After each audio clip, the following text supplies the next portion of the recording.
Hello friends, welcome to Miss Educator online platform. Science class 10th की science का life process के chapter को हमने क्लियर किया। उसकी एक एक इम्पॉर्टेंट हेडिंग को हमने क्लियर कर लिया। अब उसके बुक्स के हम एनसीईआरटी की बुक का एक्सरसाइज को क्लियर करेंगे। ओके, उसके जो एक्सरसाइज क्वेश्चंस हैं उनको क्लियर कर लेते हैं। तो हमारा फर्स्ट क्वेश्चन है, the kidneys in human beings are a part of the system for. Options क्या हैं? Nutrition, respiration, excretion, transportation. Okay, तो किडनी किसके लिए सपोर्ट करती है? एक्सक्रीशन के लिए। तो ऑप्शन नंबर सी आपका सही होगा। ओके, नेक्स्ट क्वेश्चन है, the xylem in plant are responsible from. जो प्लांट्स के जाइलम होते हैं वो किस लिए रिस्पॉन्सिबल होते हैं? ट्रांसपोर्ट ऑफ वाटर के लिए। ओके, नेक्स्ट क्वेश्चन, ये सारे जो टॉपिक्स है इसको हमने अपनी लॉन्ग वीडियो में क्लियर कर लिया है। आप इसके वीडियो को जाके देख सकते हैं। ओके, नेक्स्ट क्वेश्चन है, the autotrophic mode of nutrition requires. Autotrophic में कौन सा न्यूट्रिशन रिक्वायर्ड होता है? कार्बन डाइऑक्साइड एंड वाटर, ये भी यूज़ होता है। क्लोरोफिल भी यूज़ होता है, सनलाइट भी यूज़ होता है। डी ऑप्शन इसका सही होगा, ऑल ऑफ द एबव। तो ये चारों ऑप्शंस कौन से प्रोसेस में होते हैं? फोटोसिंथेसिस में। ओके, नेक्स्ट क्वेश्चन है, the break down of pyruvate to give carbon dioxide water and energy takes place in. Options क्या हैं? Cytoplasm, mitochondria, chloroplast, nucleus. तो ऑप्शन नंबर बी सही है आपका, माइटोकॉन्ड्रिया। ओके, अब हम आते हैं जो इसकी बुक्स में कहीं कहीं पे क्वेश्चंस दिए हैं उनको भी कंप्लीट कर लेते हैं। ओके, तो फर्स्ट क्वेश्चन क्या है, what is the role of the acid in our stomach. हम जो स्टमक में एसिड पाया जाता है उसका रोल हमारी बॉडी में क्या है? तो ऑप्शन आंसर नंबर 1 क्या है? To kill harmful bacteria enter with food in body, and second है to make acidic medium which is required for activation of the enzyme pepsin. Okay, ये बहुत ही शॉर्ट में और एकदम क्लियर पॉइंट टू पॉइंट आपको आंसर दिए हैं। आप इसको अपनी कॉपी में नोट कर सकते हैं। ओके, नेक्स्ट क्वेश्चन क्या है, what is the function of digestive enzyme. Point to point आपको आंसर दिए हैं, आप इसको अपनी कॉपी में नोट कर सकते हैं। ओके, नेक्स्ट क्वेश्चन क्या है, what is the function of digestive enzyme. Digestive enzyme का आपकी बॉडी में क्या फंक्शन है? Okay, the food we eat is very complex in nature because it क्या है? Complex molecule. Okay, compares complex molecules.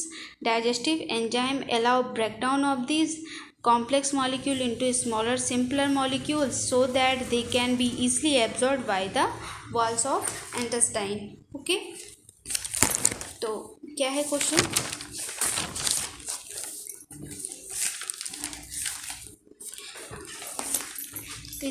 ठीक, इसमें क्या कहते हैं, the food we eat is very complex in nature because is compress complex molecule. Digestive enzyme allow break down of this complex molecule into smaller simpler molecule so that they can be easily absorb. ठीक, जो हम भोजन ग्रहण किए उन्हें छोटे छोटे रूपों में तोड़ा जाता है। ठीक, इसको छोटे छोटे अणुओं में, एटम्स में तोड़ देते हैं, छोटे छोटे मॉलिक्यूल्स में तोड़ देते हैं। ओके, फिर ये जो छोटे छोटे अणु होते हैं उनको क्या किया जाता है?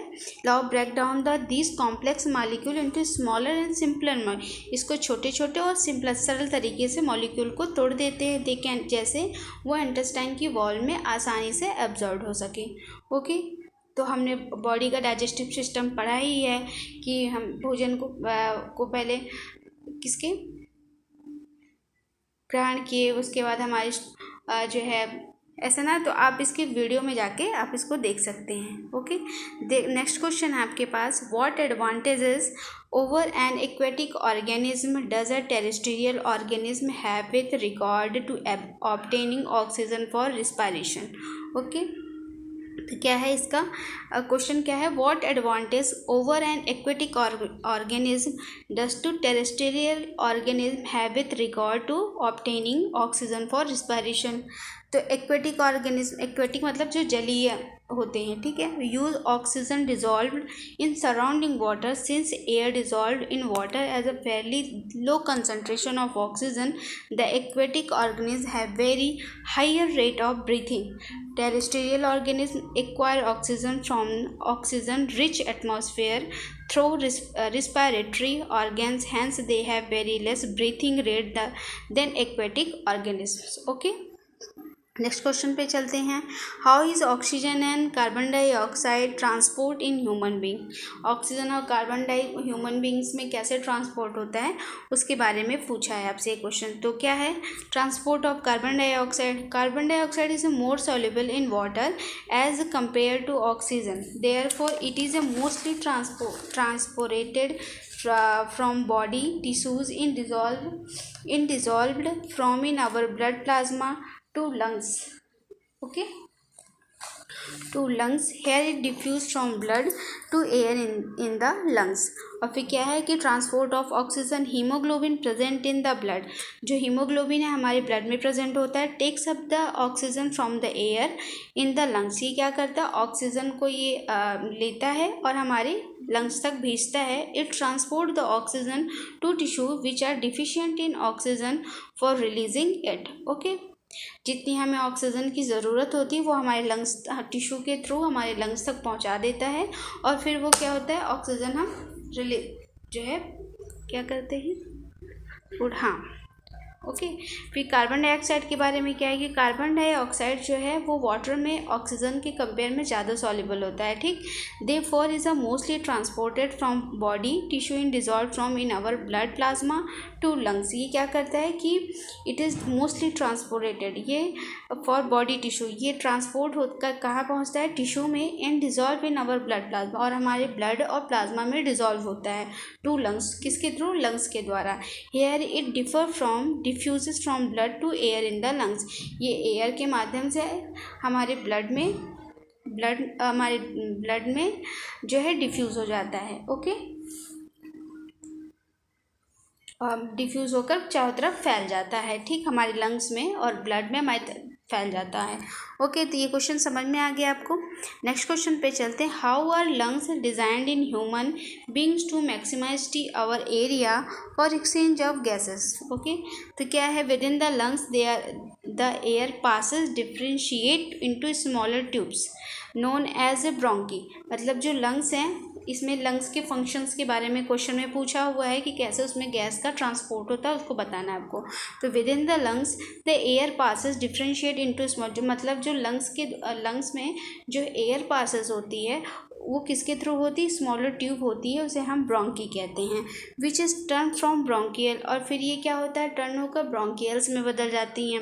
The bronchioles terminate in balloon like structure, और ये जो ब्रोंकियल्स होती हैं वो टर्मिनेट होकर बैलून लाइक स्ट्रक्चर में बन जाते हैं जिसे हम एल्वेलाई कहते हैं। Okay, the alveoli present in the lungs, और जो एल्वेलाई है वो कहाँ प्रेजेंट होता है हमारे लंग्स में। Give maximum surface for exchange of gases, जो मैक्सिमम जो है हमारे गैसेस को एक्सचेंज करती है। The alveoli are the thin walled, जो एल्वेलाई की वॉल्ड होती है बहुत थिन होती है। They from on extensive network of blood vessels to allow exchange of gas, इसके अंदर बहुत सारी ब्लड वेसल्स होती हैं जिसके थ्रू जो है हमारी गैसेस एक्सचेंज होती है। ओके, नेक्स्ट क्वेश्चन पे चलते हैं। Why is it necessary to separated oxygenated and deoxygenated blood in the mammals and bird में जो है ऑक्सीजनेटेड और डीऑक्सीजनेटेड ब्लड जो क्यों सेपरेट किए जाते हैं इसके बारे में पूछा है, ठीक है। तो क्वेश्चन क्या है answer, separation of oxygenated and deoxygenated blood allow enough supply of oxygen to the body. This system useful in animal that have high energy requirement. Mammals and bird constantly require oxygen to obtain energy to maintain their constant body temperature. इसे हम बार बार समझ चुके हैं तो आप इसके answer को पढ़ के समझ सकते हैं। ओके, नेक्स्ट क्वेश्चन क्या है, question number 9। What are the component of the transport system is highly organized plant? Okay, what are the component transport system, जो हमारे प्लांट में ट्रांसपोर्ट कैसे होता है उसके बारे में पूछा, उस सिस्टम के बारे में पूछा। तो आंसर क्या है आपके पास, in highly organised plant there are two conducting tissue namely xylem and phloem. जो प्लांट है उसमें जाइलम और फ्लोएम होते हैं जिसके द्वारा ट्रांसपोर्ट होता है, ट्रांसपिरेशन में हमने पढ़ा हुआ है। तो जाइलम और फ्लोएम के बारे में पूछा। तो जाइलम क्या है, xylem consist of vessels, tracheids and other xylem tissue. Xylem carries water and minerals. Okay, तो जो जाइलम का क्या काम होता है, ये प्लांट में जो है वाटर और मिनरल को पहुंचाता है। ओके, और फ्लोएम क्या काम करता है, ये फूड को ट्रांसपोर्ट कर। Phloem transport soluble product of the photosynthesis from leaves to different area of the plant body. ये क्या करता है, फोटोसिंथेसिस में जो प्रोडक्ट सोल्यूबल हुए हैं उनको जो है पूरे प्लांट बॉडी में पहुंचाता है। ओके, तो इतने क्वेश्चन थे, आप चेक कर लीजिएगा। ओके, और वीडियो अगर आपको अच्छी लगी हो तो please like and subscribe. Okay, thank you.